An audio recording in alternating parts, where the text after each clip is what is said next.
Hello, everyone. Thanks so much for joining. We're going to give another minute or so to let other folks join, and we'll get started after that.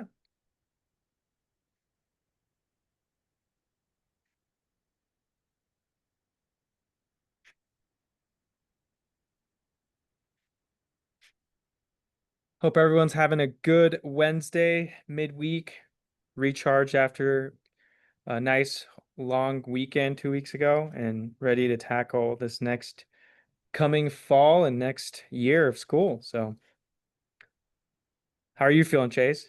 I'm feeling pretty good, Shiro. Yeah, We are in the middle of cycle prep, and so it's a busy time of year of revamping everything and looking at what worked and what didn't, and making those adjustments. So it's always a fun time. that's great. That's awesome. Okay. And if you're just joining, we do encourage engagement. So there's like a chat bar that you can click, or a question, which should be Q&A. And we'll take questions. And if it's fitting, we'll answer them along the way. Otherwise, we have time built in at the very end to answer your questions. And if you're wondering, this is going to be recorded and we'll send them out to you in 24 hours tomorrow morning. So keep on the lookout for that as well. We'll provide the slides as well. All right, let's just jump in here. More people are going to trickle in, but we can just start with intros here. So yeah, welcome to our webinar today. We're going to be talking about turning the enrollment funnel around, strategy, systems, and student connection with a local school here in Colorado, Western Colorado University. And then today we will have Chase Watts joining us. But first, my name is Shiro Hattori. I'm the director of demand generation at Concept 3D. I also host a podcast called Higher Ed Demand Gen, where we talk about marketing, admissions, enrollment marketing, and web accessibility as well. And then, yeah, Chase, if you want to do a quick self intro. Sure. So Chase Watts, I'm the director of admissions here at Western Colorado University. I'm going into about a year and a half on the job here at Western, but I've been in admissions for about 12 years now, both in the 4-year and the 2-year space. So I have a lot of experience across the board in different areas there. Started as an admissions counselor myself and have slowly worked up to a director now and driving the strategy, which is what I love the most, is developing those plans that'll help students get connected to the institution. And so excited to share what we've done here at Western, and some of the troubles we've faced and kind of our turnaround story. Yeah, this is great. And just a fun fact, Chase and I got to meet in person just about a month ago, where we did a similar presentation in front of the Digital Collegium crowd, which is formerly Higher Ed Web or High Ed Web. So it was a really successful in-person session. So we thought we would recreate this and talk about it virtually. We actually beefed up some of the slides too. So I think you'll even get a better part of the show. And just as a ask for all the guests here today, please tell us where you're joining in from. So I'm joining in from Denver, Colorado, and for the chat bar, it may be marked by default as panelists and hosts. So if you want to mark to everyone, that's how you can chat with everyone. Okay, we got some Atlanta, Georgia, Minneapolis. Okay, already a good spread. I'd love to see it. Texas, California. Okay, we're spread across the whole country. Maybe we'll get in Alaska. We were just talking about Alaska right before this. Got to give a No shout out A. to Grand Rapids, Michigan, though, because that's where I'm from. Ferris State was my alma mater. So Oh, that's awesome. Well, great. Well, let's jump in here. I do have a quick open-ended poll for the audience here today. So, um, if you could answer just a little bit about what you're hoping to learn from today, we'll share the results here in a second. And that way we can kind of tailor some of the messaging, some of the exact details to helping to answer those questions. So think about it for a minute. Definitely some questions I had before we even met up before creating this presentation. It's like, how did you, turn things around so quickly, And I know we'll cover that in the details here. But yeah,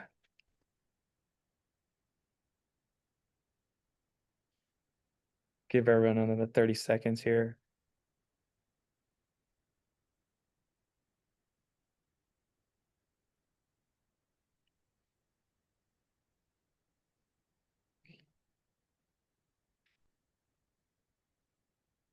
Awesome. We'll give another 15 seconds here.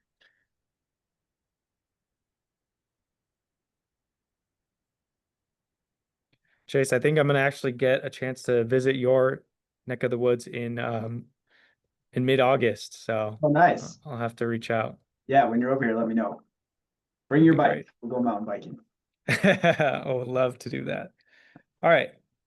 I'll end the poll and just share some of the participants here today.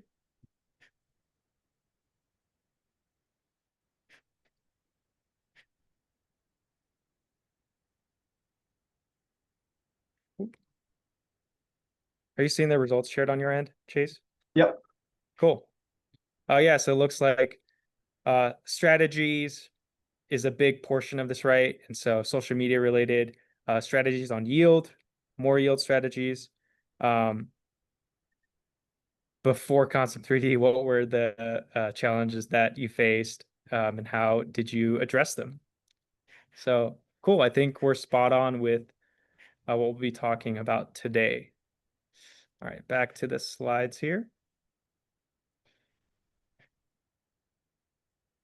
All right, before we jump in, I did have a quick message from the sponsor today, which is Concept 3D.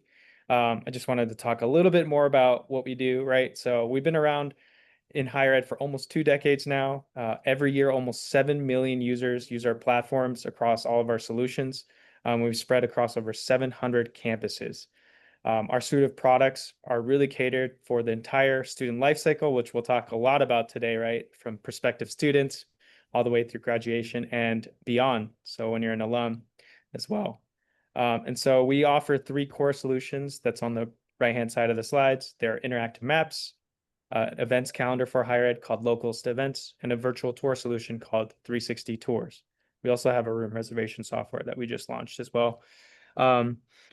And our core mission is really to support the higher ed professionals like yourselves. So whether you work in admissions, marketing, student engagement, or affairs, we're really here to support your role and your journey as well. So with that, let's move on to talk a little bit about Western Colorado University. Pass it to you, Chase. Sure. So Western Colorado University is located in Gunnison, Colorado. It's a beautiful place, fairly isolated though. We are a small rural institution, state institution. So overall enrollment, about 3,000 students, undergraduate population of about 1,800. And so, as I said, I started about a year and a half ago. And when I got here, Western was experiencing quite a few different issues. One of the big ones being that there was quite a bit of turnover at the director level. There had been three different directors in the last year. And so a lot of things were falling through the cracks, missing, just needed kind of some focus and some strategy around it. At the time when I got here, everything was kind of pieced together and just running to keep the ship afloat at that point. But Western has some really unique opportunities for students.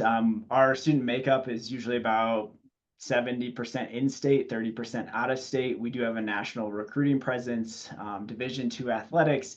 So a lot of great things that take place on the campus in a great school. Um, but getting that message out was a problem that we were experiencing. The other thing is we are fairly remote. Gunnison, Colorado is 2.5 hours from Grand Junction. It is 4 hours from Denver. We're right in the middle of the Rocky Mountains. And so one of the things that we face as well is getting students to visit our campus. And especially since we do recruit nationally, that can be somewhat of an issue. And so as we'll talk about today, it's kind of how we approached that and getting students to our campus. So when I got here, there were, as I mentioned, a few different challenges.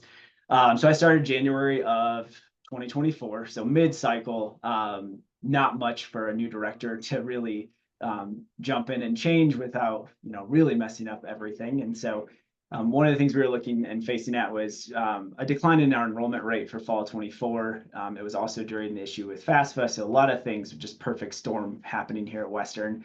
We'd also switched to a new student information system, which was causing delays in getting students admitted and through the process. Communications were not running the way they should have been running. And so that led to our fall 24 class being one of the smallest in school history. We were down about 100 first-year students and a few additional transfer students. So a very rough fall 24. And in looking at Western's data throughout the last several years. Lots of applications to the college, but very low yield rate. We're talking around 11, 12%. I think one of the highest years was maybe 13, which far below national average and something that we definitely needed to address.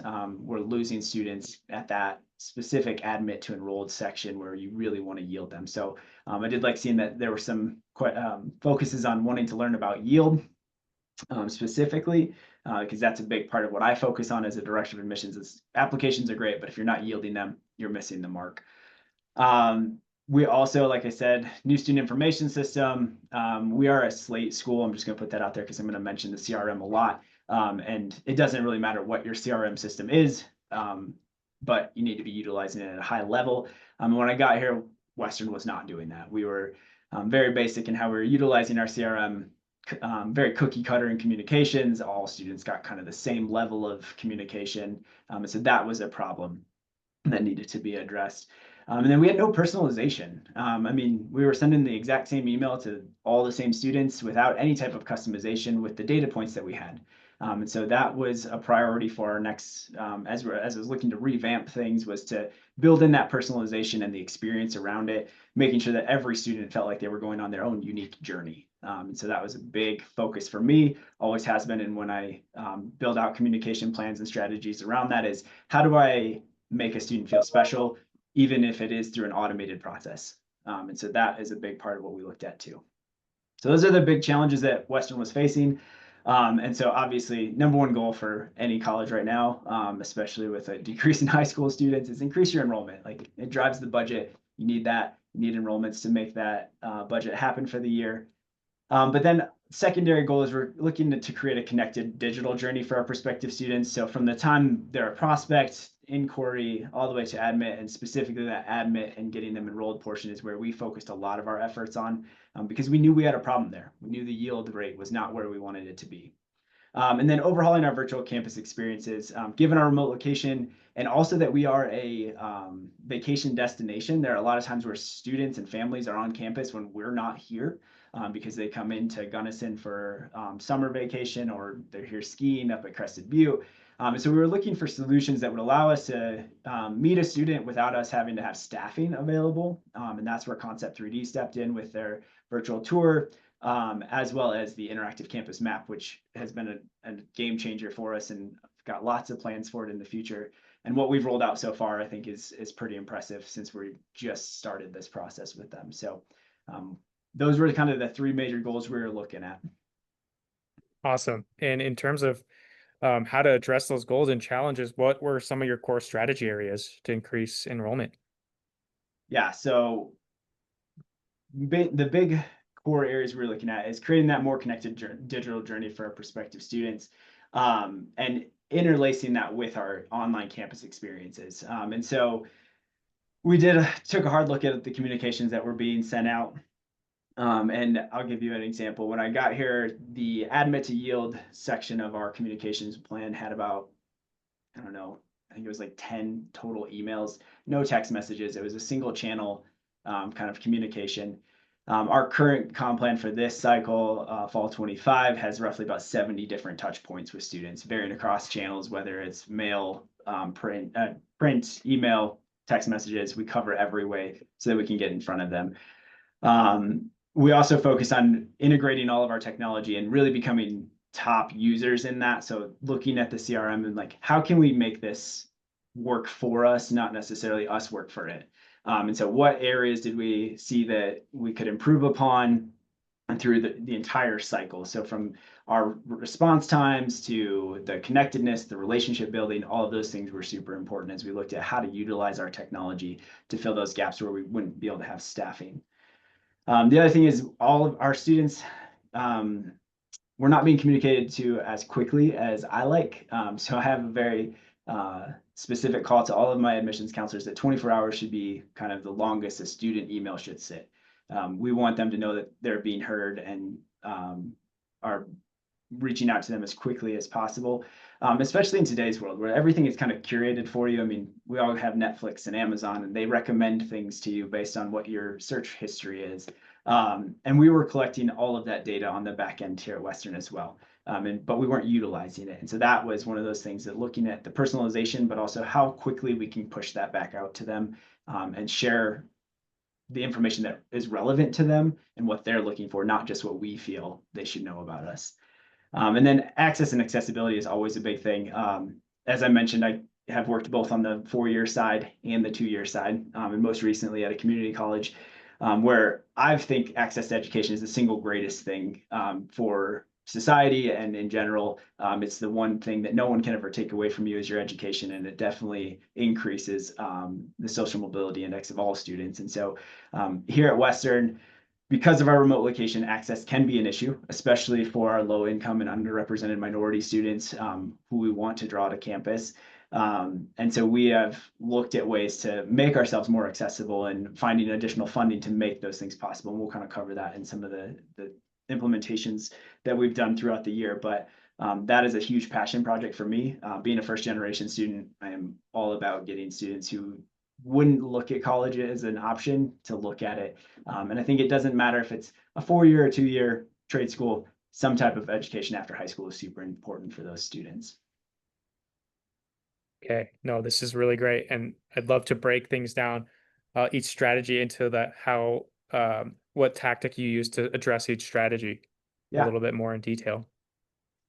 So one of the big things, first and foremost, for me when I came to Western was the relationship between marketing and admissions is absolutely important. They drive a lot of the top of the funnel, the communications that come out, the branding, all of that is super important to what admissions does. And so I look at it, the marketing, they drive them to us, and then admissions is really responsible for that relationship building and the trust and becoming the point of reference for them. And so my marketing director and myself sat down and we were talking about all of our target audiences, the messaging, the timing. We rebuilt everything from scratch. And so what did it look like for this student journey that we wanted to take them on? So not just the admissions side, but also the digital ads that get placed, when they get placed, the timing of them, and sharing data back and forth. That's been a big point for us is when I see a trend in our admissions data, I let our marketing director know almost immediately so that I can either give her a pat on the back for the ad she's running because she's generating a ton of applications for us, or hey, we need to address this population because they seem to be lagging behind, so we need to target them with some additional digital ads. And so that was step one, is getting everybody on the same page when it comes to that and the flow of our admissions cycle. And then the other Mhm. piece of that is all the technology. Oh, sorry, Cheryl, go ahead. Oh, I just had a quick question. Yeah. So when working with your marketing, we have a lot more admissions folks registered and joining this webinar today, and I'm just wondering, like, what insights as an admissions uh, department did you find valuable from the marketing side? Yeah, so I think for me, what I always found the most helpful is knowing the ads that are being run, and also getting eyes on them to give some small tweaks to it. I've worked at several different institutions, and it really depends on the institution and the Hmm. relationship between the marketing and admissions side, because marketing gets pulled in multiple different directions. Admissions, we have a very kind of clear-cut goal of what we were supposed to do. But I think sharing what I'm seeing in the data trends that with them and then helps kind of drive their digital ads, but knowing what digital ads they're running too, so that we can use the same terminology and also Hmm. using those data points they provide to drive some additional communications through our CRM as well. So just that sharing back and forth. And we have a weekly meeting. And so for all you admissions Uh-huh. people in this meeting, if you're not meeting with your marketing director fairly regularly, I would say that's step one of any good kind of strategy as far as how you want to start to build out your admissions plan is to get marketing on board and make sure that everybody is in lockstep when it comes to that piece. Got it. And I'd imagine working the other way, marketing really benefits from any insights and audience patterns and audience that you observe that you can pass off to marketing. Is that Yep. right? Yep. It's super helpful for them. And our marketing team is really big on doing kind of in-house marketing. They're really striving to be that one source for us. And so we're able to run much smaller campaigns than we would with a national vendor because we're not a large school. Like I said, 3,000 students. So for us, it is that very personal singular touch that we can provide to students. That is why a lot of students pick Western. And so when we're able to serve up digital ads specifically to them about something they're super interested in, and we can do it quickly because it's all handled in-house, it is a much better relationship and a much better process for us. Got it. Thank you. Yeah. And so then the other tactic is technology improvements. Obviously, there's lots of things that you can do with technology. I always approach technology from the standpoint of what can I make it do for me?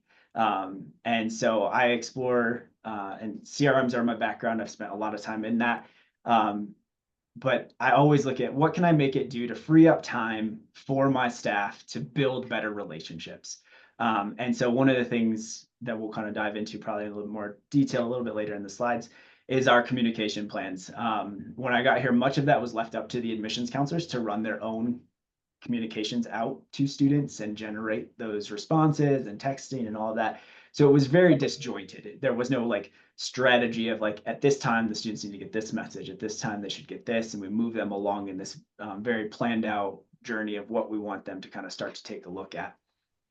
Which meant that the admissions counselors had to be very fluent in the CRM as well as knowing what data points to look at and how to determine if a student's even an interested student. And so there was quite a bit behind the CRM side that, we built an engagement score so that our staff could tell if a student's opening emails, if they've been to campus, what level of interaction are they taking with us to help them kind of filter out the students who may have just applied because it was a free application day, or those really, really interested students that are going to be here no matter what, and don't need a ton of handholding because they're already committed, basically. And so that was one of those things within the CRM that was a big point for me, is getting them some data collection points to share out so they can really look at their incoming class to know who they need to work with more. Adoption of the interactive map and the virtual tour, also big for us. We did have a virtual tour previously. It was lacking though, not receiving the traffic that I would have liked to have seen on a virtual tour for a small campus for us. And so we took a look at the data and decided to make a change and went with Concept 3D specifically because of the their 360 virtual tour and also the interactive map and how they tie together, which I'll show you kind of what we've built so far a little bit later. But very happy with those tools, and it fits into my overall strategy of really providing an experience to our students, whether that's virtually or on campus, and I wanted it to be able to fulfill both of those. And so the interactive map is a great tool for that.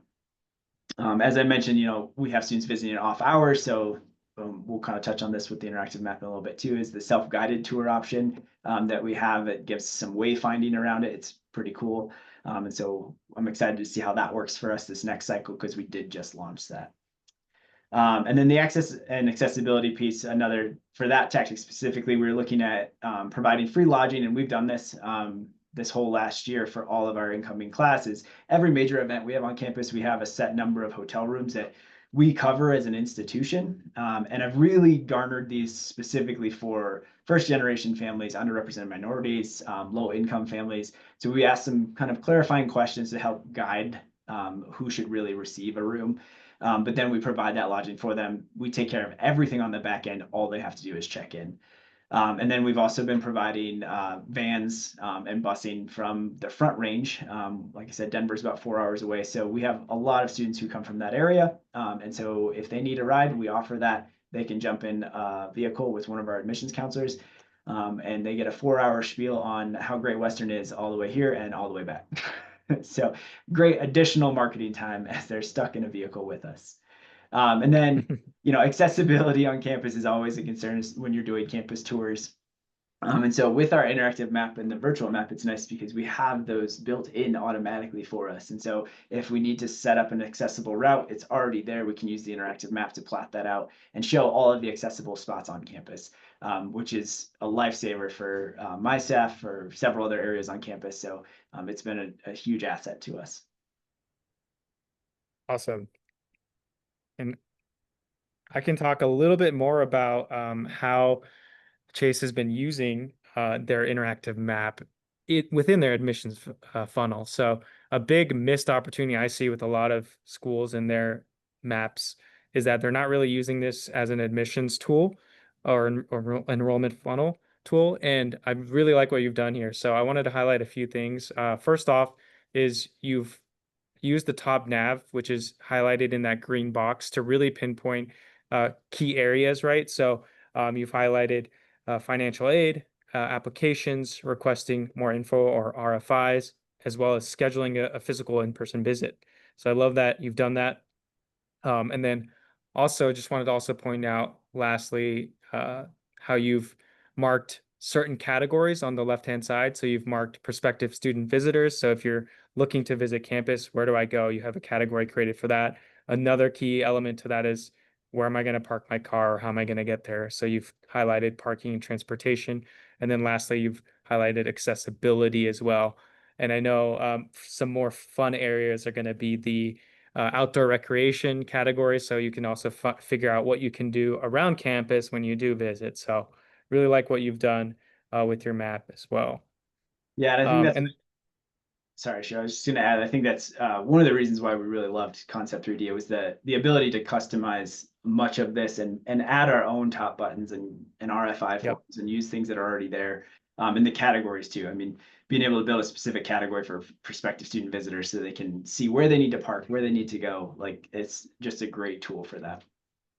absolutely. Yeah. And I've seen, whether you're working with Concept 3D or another vendor for your interactive map, I've seen so many missed opportunities where you're not calling out for a next step because when you're a student, you do look at a map before you visit campus. Like that's a normal process. So having the ability to add a next step, whether you're looking for financial aid applications, more info, request on the actual physical campus tour, like you can put all those things on the map. And we found through data with a few of our partners that this has actually led to a lot of admissions applications. So if you don't have a next call to action on your map, I highly, highly recommend it. And you can have data to back that up too. Next, I know you talked a little bit about self-guided tours. So within our interactive map platform lives the ability to create a self-guided tour. So here's a quick screenshot of it and what it looks like on a phone. But the map can basically track your location via your smartphone, and then you can create a route of a self-guided tour that you can see here at Western Colorado University, and then it can follow you as you progress to each stop, and then each stop can actually have information displayed on the building or the location, so users can really learn about the campus and all of the different stops on their own, right? Like you said, Chase, if they're visiting during a vacation and they're like, hey, let's check out Western Colorado University on our way out, right? And the campus office is closed because it's the weekend or it's not the right time of year. So great opportunity to capitalize on that too. Yeah, this is one of the things I'm very excited about because I know we get a lot of families that visit during the summer. Gunnison's beautiful during Wildflower Festival up at Crested Butte. So, but they're usually here over a Friday, Saturday, Sunday. We're not open on a Saturday or Sunday, and so we are in the process of adding signage around campus with this URL on it that directs them to the self-guided tour. So each stop has the description of what they should check out in that building, and they can walk around and see our campus when we're not available. And so it's just another added benefit for our students to have that experience, even when we're physically not capable of providing it. Great. And then lastly, I know you mentioned virtual tour. This actually just launched. Your virtual tour just launched, I don't know, in the last 3 weeks or so. Yep, July 1. Um, You got it to yeah, go. super exciting. I mean, almost everyone's familiar with what a virtual tour is, right? It allows students to visit virtually from the comfort of their home without having to visit, which is amazing if you don't have the budget to visit in person before you start to narrow your selection of college choices. So it's really makes things more accessible, right? And I really wanted to highlight this screenshot of a dorm room because I think it's not always the prettiest part of campus, but it's what students want to see. And so I appreciate that you've added and built this into your tour, as well as the top navigation buttons that I kind of pop out here. You've added another call to action where you can take a next step, right? You can go to admissions to learn more about requesting info or scheduling in-person visit. It also links to academics or to learn more about Western Colorado University. So I like what you've done here as well. Yeah. And sure, there's a question about the interactive map admin creating the self-guided tours, or can users create their own tour spots? And um, Oh, yeah. from my Yeah. end, it's just that from you as the user or as the admin creating the self-guided tour, users can't create their own tour. They can do wayfinding, so they can put in a location on your campus and it'll wayfind them there. But as far as the self-guided tour, you set those stops. Yep. Thank you. Yeah. Just curious. I know you've just launched your interactive map in the last few months, the tour like a month ago. What has some of the feedback been like internally? Yeah, so internally, our campus staff love it. We get requests all the time of like, oh, can we add this to the map or should we add this? Also, it was really funny the other day. Our IT department reached out because they were working on some accessibility um, items for campus, and they're like, oh, do we have like an accessible map? And does it show the accessibility routes for people? And I was like, yeah, our new interactive map does all of that for us. So here you go. It's already set up and it's accessible and shows our accessibility routes. And so that was kind of fun for me, for our IT staff to just be like, hey, it's already done. You don't have to do this again for us. So Yeah, it's not very often that you're on top of like things that have to do a little bit more with yeah like ADA guidelines. So it's good to be in front of it. Cool. Well, awesome. Thanks for letting me share a little bit about that. And we can continue on to talk a little bit more about the tactics in detail. So, starting with the revamp of the communications and touch points, which are a little bit connected to the CRM bullet from before. yeah. Yeah. So communications, obviously, everyone who's in admissions understands that these are super important, especially your speed to lead time, right? As soon as a student fills out an RFI form, how quickly do you get back to them? And I can tell you when I was applying for the job here at Western, I secret shopped them because I like to secret shop all institutions, and I do this quite often just to see how other people are doing it, which is a great way to pick up some quick tips and tricks. But I filled out an RFI form for Western and did it 2 weeks before my in-person interview. I never heard back from them at that time. And so I was like, all right, this is something I need to bring up in my interview for Western. And so just a simple issue on the CRM side that prevented it from happening, but it was, that's a big turnoff for a student. If they don't hear from you immediately after they've expressed interest, they're going to move on to the next school that does pay attention to them. And so one of the very first things that I took a look at when I got here was, all right, every RFI form that we have, do we have an immediate email that goes out? Do we have the ability to have a counselor reach out right away? And so taking that CRM and making it do the work for us. And so, if a student inquires now, they get an immediate email back saying, thank you for your interest. We're super excited. We do try to feed in some of the content that they provided us with too, as far as what they're interested in. So we have some specific content blocks that go with it. But then an admissions counselor will text that student within 24 hours if they've provided a texting number. And that's very much on my staff. They're automatically assigned a task. And so it populates in the CRM. They then take that, respond to it, it closes it out. And so it just helps them manage their work and keeps them on top of it. It also, as the director, allows me to see how many requests we're getting and how many are closing out within that 24-hour range to keep them on track. The other thing was that we weren't providing personalized experience, and so a couple unique things about Western. We have a mountain rescue team, which we're one of only a few schools in the entire country that have a collegiate mountain rescue team. We have mountain sports, which are unique, like snowboarding, skiing, cross country skiing. And so a lot of our students are here for the academics, but they're also here for the lifestyle that Western provides because we're in the mountains. And so we really wanted to share that with them. And so in all of our communications now, we're using that data point that we were collecting, but not previously using to actually drive our communications. And so if a student's interested in mountain rescue, we're making sure they're getting a piece on mountain rescue somewhere in their communication. And then we layer in their academics, we layer in other areas. So we're using our data to drive the communication and not just saying, all right, this is what we want students to know. Every student gets this thing. So I pride myself on the fact that like every student should get several emails that are unique to them that are not replicated across to any other student because they have different data points. The other thing is looking at, how many touch points you have. As I mentioned at the start, we had, 10 to 15 in fall of 24. Fall of 25, just in our admit to yield focused area, we have 65 different touch points. That doesn't include when they're a prospect or an inquiry. I put a lot of effort into that after their admitted piece because yield is so important to us. We get enough applications to make our class, but if we're not yielding them, then we're not going to be there. And so adding all of those things and then just really cleaning up processes too. Looking at the time it takes, we're a rolling admission school. And at one point in fall of 24, it was taking us over 6 weeks to render a decision on a student. To me, that was unacceptable. As a rolling admission school and as a state institution that has an acceptance rate of 95%, we got to be fast on it. And so now our students, usually once everything is submitted, takes no more than 48 hours for us to get them a decision back. And that's another thing with the strategy that I want is I want to be in front of them right away. I want them to know that they're welcomed here and let's get them moving forward. And so, talking to admissions counselors about how quickly they can review an application, setting the guidelines of what we look for when we are admitting a student, and making sure it's standard across the board. When I got here, it was very kind of willy-nilly as well. And it was, one counselor would let this student in, the other one wouldn't. So it's like, let's get this under control.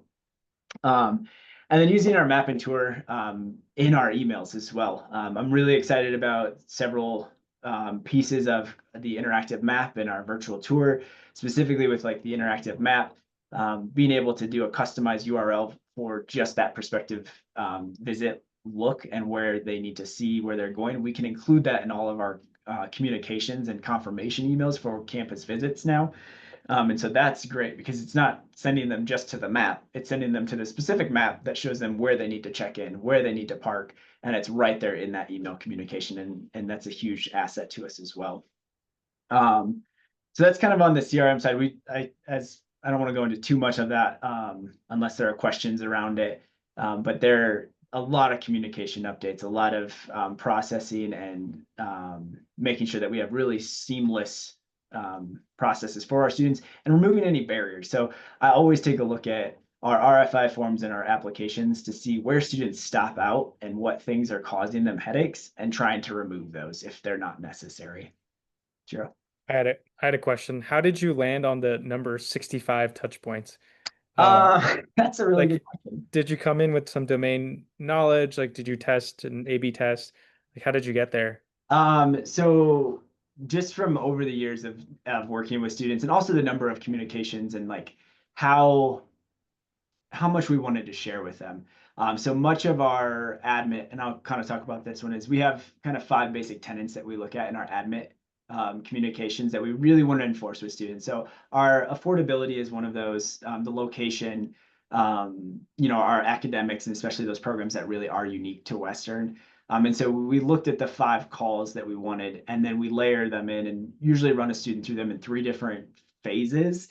But we change the language based on, if the student's looking at graduate school, if they're more career focused. And so we collect those data points on the application. And we use those to kind of change our language across the emails. So they are always different, but there's still that core of like what we want them to get out of this.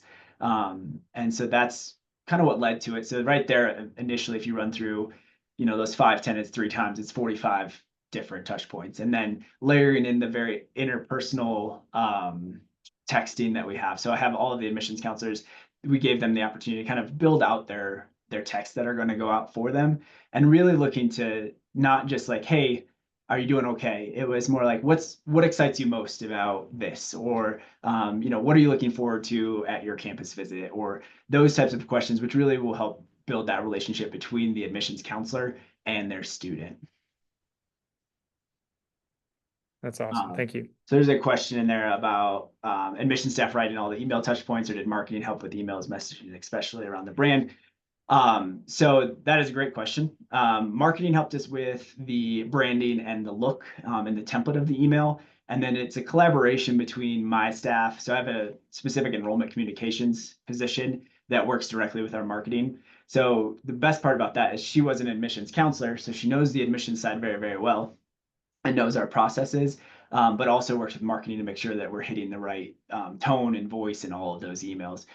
So it is, once again, if you're not meeting with your marketing director on a weekly basis, this is another area to kind of help with, because sometimes what I've seen throughout my career is marketing has the right tone and voice, but sometimes the wrong process. Admissions has the right process, but the wrong tone and voice and not the right brand. And so we really work hard to make sure that we have the right processes in our emails and the steps the students need to take, but also writing it in the way that marketing wants our brand to be represented. So it was a cross collaboration across that.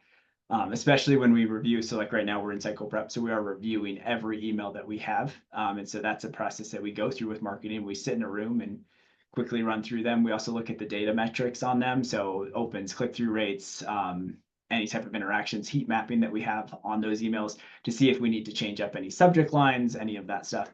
And so they help us with that as well. Amazing. Cool. Then another thing that we added was our applicant portal. So as I mentioned, we use Slate, so we have the ability to build an applicant portal. Initially, it was a very basic portal. Now it is a full service, fully customized to that student, what their checklist items are, what their next steps are, anything that we want to share with them specifically. So it gives us full customization, and we continually drive students back to it, which is great because everything is in a central point for them. We're not sending them all over our web pages. They just go to their Western Navigator, is what we call their portal, and it's got everything they need to complete inside of there. And we include financial aid in that. So there's a lot of great, it's basically a one-stop shop for the student as they're in that admit cycle. And the other piece we added last year as well was a parent portal where we feed in all the additional information about their student. And so parents can actually see where their student is in the process. So if they're, if we're waiting on a transcript or if they've been admitted and they have some, checklist items to do, those are all shared across their parent portal as well. And we do specific parent communications to help motivate them to help motivate the student to look at Western. And the great thing is, I'm a huge fan of data, but if you collect data and you're not using it, then why are you even collecting it? And so for us, one of the things that I've loved about our parent portal is we have parent engagement scores on all of our students and parents that are in there as well. And so it's always interesting to see a parent who is opening every email you send them, but the student hasn't opened a single one yet. And so it's fun to send that communication to a parent of like, hey, maybe you should talk to your student about looking at their Western Navigator, or like they have these things that we need them to do. And so it's just another excellent touch point and a motivator that we can use to pull that lever for us. Awesome. And my favorite part here, let's talk about what all this hard work has led to in terms of early results. Yeah, so this year, so fall 25, as I said, fall 24, we had one of our lowest years. So I actually throw that year out when I'm comparing data because it was such an anomaly. But we have increased our admissions applications year over year from about 13%. Admits are up 14, and our deposits are currently as well 40% up, which is great. Those are, if you're looking across the last 7 years, we will have the highest number of applications we've had in 7 years. We have the highest number of admits and the highest number of deposits at this point as well. And I like to look at it this way. We didn't do anything crazy. It's not like we launched any new programs. We didn't, have these massive scholarships. It really was just cleaning up our processes, having a clear communication strategy, and really working on the relationship piece with our students, and freeing up the time to do that. And so very proud of these results. And we're still obviously got, I think, 40 days before the start of the semester. So hopefully we'll close out and keep everything where it's at, and have a really strong class for this year. But so far, so good. What do you think was the biggest component to that 40% increase in deposit? Was it a lot of the comms structure that you built out? I really do think it was the comms. The communications that we send to our students at that level are very personal and focused on what they're looking for. I think the other piece of that is our visit experiences. So this is something that we didn't really touch on in the presentation, but our actual campus visit program was completely revamped Mm, to provide a much more robust experience and a better experience for students. And so I think that helps a lot. But really, the admissions staff, so the turnover had been an issue, very little guidance as far as what they needed to focus on. And so I would love to take the credit, but it really wasn't me. It was my team, and what they've done, because the relationships they built with their students and the time they had to do that, and just being focused on that, not having to be focused on the data process or any of the other areas, just letting them get to know their students and selling and telling them why Western is amazing and what amazing things they can do here. I think that's been the biggest part of it, is because this generation of students really want to feel that authentic connection.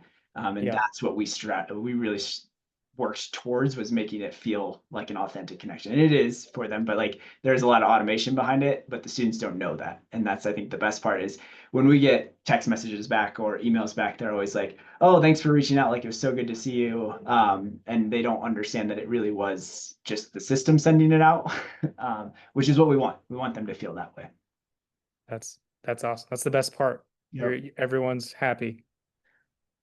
That's great. There's a quick question about for you specifically, Chase. What department oversees the building of the self-guided tours? So the self-guided tour, the actual route is laid out very much so to our campus tour as it is now. But marketing also helps with the content around that. So once again, cross collaboration. Western's a small institution, so I've got 9 on my staff, and our marketing team has 9 as well. And so just divvying up that work. So um, when it came to setting up the tour, we were like, oh, we'll just keep it the same as our tour route on campus, because everyone does really enjoy our campus tour, the physical one.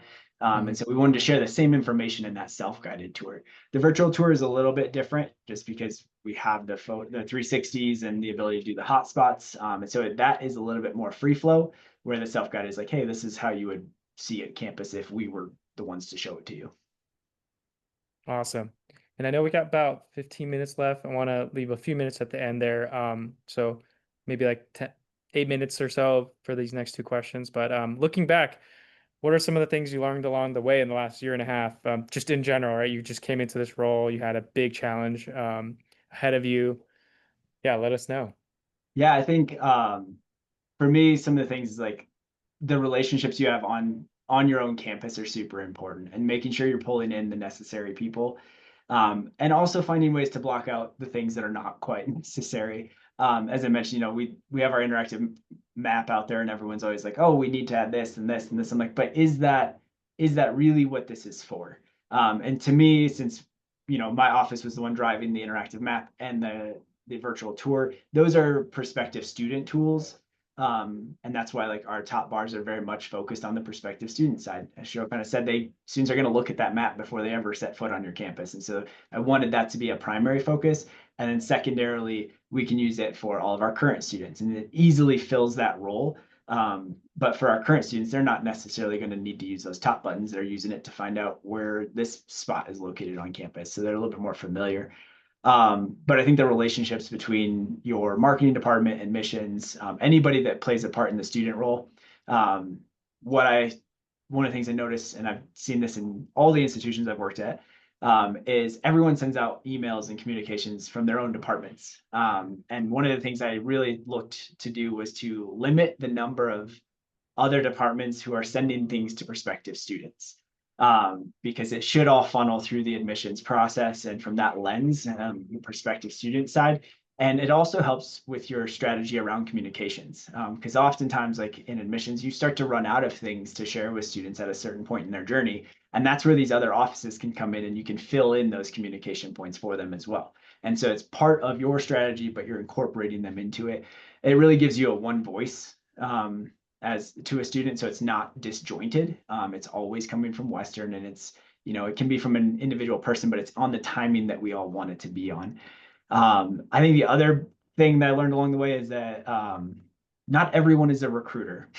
I say this because working with faculty and the importance of their role in prospective student recruitment. I think that you have your cheerleaders, and then you have those people that really should stay in the background, because that's where they want to be. And so really taking those and pulling those cheerleaders out from your own faculty and getting them in front of students. And that's been another big overhaul that we had, is at in the fall of 24, there was zero academic involvement in the prospective student recruitment process. And Mhm. now they're super involved, to the point where like we have them in the CRM, they're talking to students, they're texting, they're picking them up on the admit side. And so that's been a big thing, is like finding those people that want to be part of that and giving them the ability to do that, because then they inspire other faculty to do it, which is great. I love that you said that. I think I've had a lot of conversations more around the prospective student like welcome week and how like a lot of schools tested like grandiose events, right? Like big concerts. But a lot of the student surveys afterwards were like, I really like the sessions where I got to connect with faculty.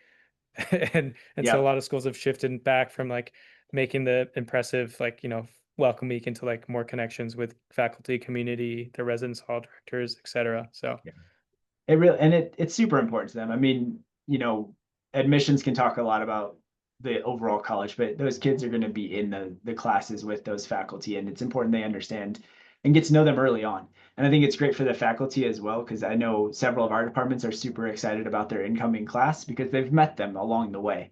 And they know who these students are. And so that when they get on campus, they're super excited to have them in all of their courses, which is um, just a great campus community builder at that point.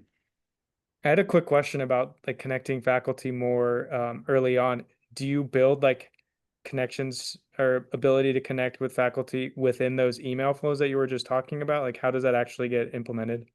Yeah, so we actually run what I like to call a program yield campaigns. And so I only use our faculty because they are always busy. I really only use them for admitted students and forward. So prospects inquiries, we really try to keep them to ourselves on the admission side, not really pushing them to the faculty. Now, we do have a process where every campus tour that a student comes on, they get to meet with their faculty of their choice. And so those could be inquiries at that point because they're not yet applicants or admitted. But with the communication specifically, each department has its own yield campaign of how many touch points they want to have with their students. So I'll use an example with our exercise and sports science. They have a physical letter that we mail out for them as soon as the student's admitted, but they wrote it to the admitted student. And then there's a series of 3 emails that follow off of that. And then some text messages layered into. And those are all from the program or from the department chair, and they are responsible for responding to them, talking to the students, but they're layered in with the admissions communications. And so it just adds some additional touch points, but are very specific to the academic side, which I think our students have really enjoyed, as well as the faculty have loved to see like the responses they get from their students around the questions they're asking.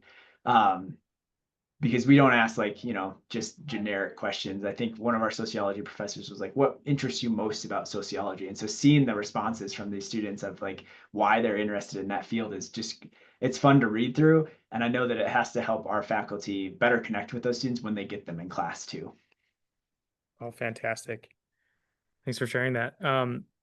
As we move forward and look to the future, what's one thing, one opportunity you see just for the purpose of time here? Yeah. I think the more personalization we're going to pull in. So that's a big part for me is looking at this last year and what we had in there and really trying to make it even more personalized. So that if a student opens an email and clicks on a link, that the very next thing they're served up is along the same lines. Or if they're on a page and they've been there multiple times in the last couple of days, that we're sending them some additional follow-up off of that because we're able to do those things. And I just also think our interactive map and virtual tour, we've got a lot of work to do there still. I think there's some great opportunities to continue to build that out and really strengthen that tool and use it in a way that creates a very unique virtual experience for our students. Awesome. Cool. So just a quick recap of today's takeaways. So making sure to look at the student journey and identify where the friction points are, right? And then from your CRM to the virtual tours and all your virtual and technology elements, become a master in using them and implementing them in your digital tool stack. Chase gave some great examples of how he's really integrated Slate, maps, tours into his whole ecosystem, as well as new portals and parent portals. So I think there's some great examples of that. And then this has to do more with the communication side, but finding ways to build trust, which is what you're ultimately trying to do with all the communications, build trust with your students before they ever step foot on campus. So I think these are great key takeaways. If you could learn one thing, just walk away with one of these points. Yeah, absolutely. Cool. I think if you haven't secret shopped your own institution, like that's where I would start. That's a great kind of way to expose any areas that you might need to fix. Awesome. And then I do have a quick poll for the audience. Um, If you'd like to learn a little bit more about Concept 3D and potentially wanting to partner with us, whether it's for a map, a tour that we talked about, or events calendar, please let us know. We'll reach out to you shortly.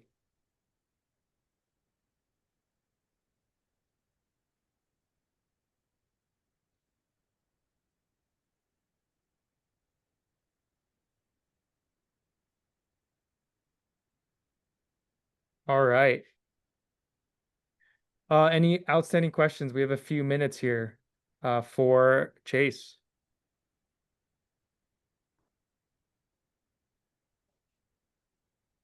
I think we got to most of them just live on the call, which has been awesome.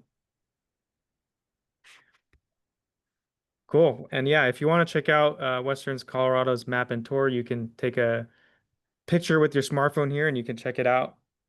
Otherwise, thank you very much for joining us today. Thank you, Chase. That was an amazing presentation. Love the effort and detail, and congratulations on the big turnaround as well. Yeah, thank you. Thanks everyone for attending. Thank you, everyone. Have a good rest of your day. Bye-bye.